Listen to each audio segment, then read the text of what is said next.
دا ما ته بعضو خلکو په میسیجو کې او په ټلیفون باندې دا شکایت خو ډېر زیات کوي چې اوس څه وکړو چې کوم ځای ته ورځم دروازه صحیح بندوي. لکه اوس یو سړی دی او کار مار ورته نه میلاوي، کوم ځای ته چې ځي لاره څه ده بنده، نو دی به څه وایي یاره ولې ما سبق نه دی ویلی، ما خو پلانې یونیورسټۍ نه سبق ویلی او دا مې ساینس ویلی او دا مې کمپیوټر ویلی او دا مې پلانې او دا خبرې به شماري او په یو ځای کې دې ته سوچ نه ځي چې زما د الله سره معاملات څنګه دي. خبره دا ولیکئ. دویم اثر چې معاملات به درته ګران شي د ګناهونو د لاسه. دنیوي معاملات څه دي دا ګران شي. هر ځای ته چې ورځې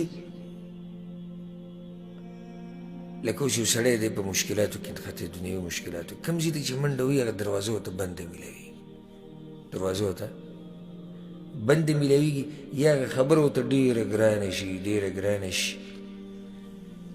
نو بس د هغه دروازې بندې دي. ولې زه دا ووایم دغه رور ته او دغه خور ته چې کوم چې دا شکایت کوي چې زه چې کوم ځای ته ورشم دروازه بندوي.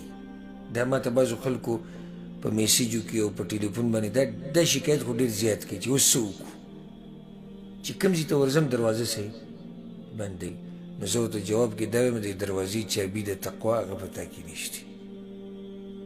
تا سره هغه چابي شتي چې دروازې پې کولو شي نو په خپله غلی شي او پوه شي چې او دا خبره څه ده دا صحیح ده.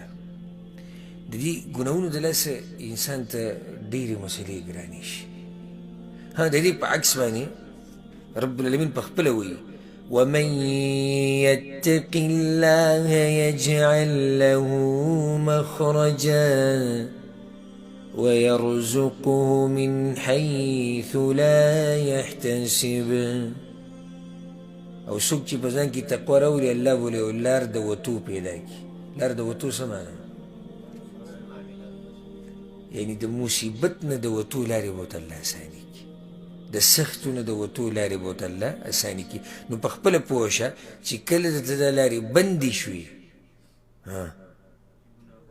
نو ګناهونه د پکې ډېر دي. او د دې ځینه به ورته رزق ورکړي چې ده به ګمان کې به هم نه راځي او د رزق مسله را روانه بس خلکو یې رزق مې تنګ شوی دی برکت پکې نشته. هغې هم دا وجه ده خو دې به ځان له مسله راځي.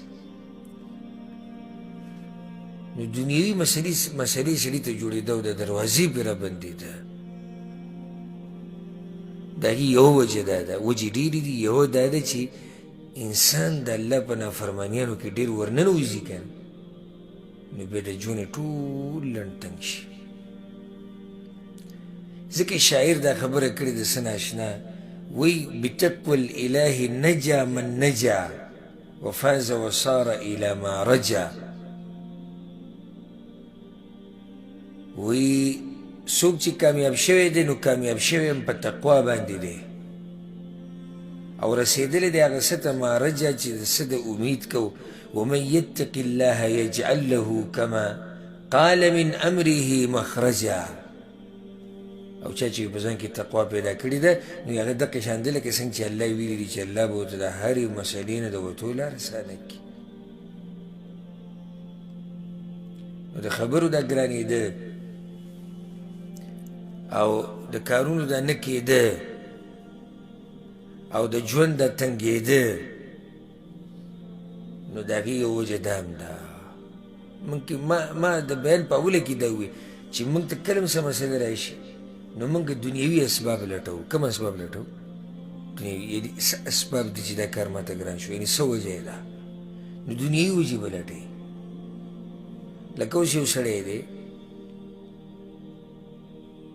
او کار مار ورته نه میلاوي، کوم ځای ته چې ځي لاره څه ده بنده، نو دی به څه وایي یاره ولې ما سبق نه دی ویلی، ما خو پلانې یونیورسټۍ نه سبق ویلی او دا مې ساینس ویلی او دا مې کمپیوټر ویلی او دا مې پلانې ویلی او دا مې علانې ویلی.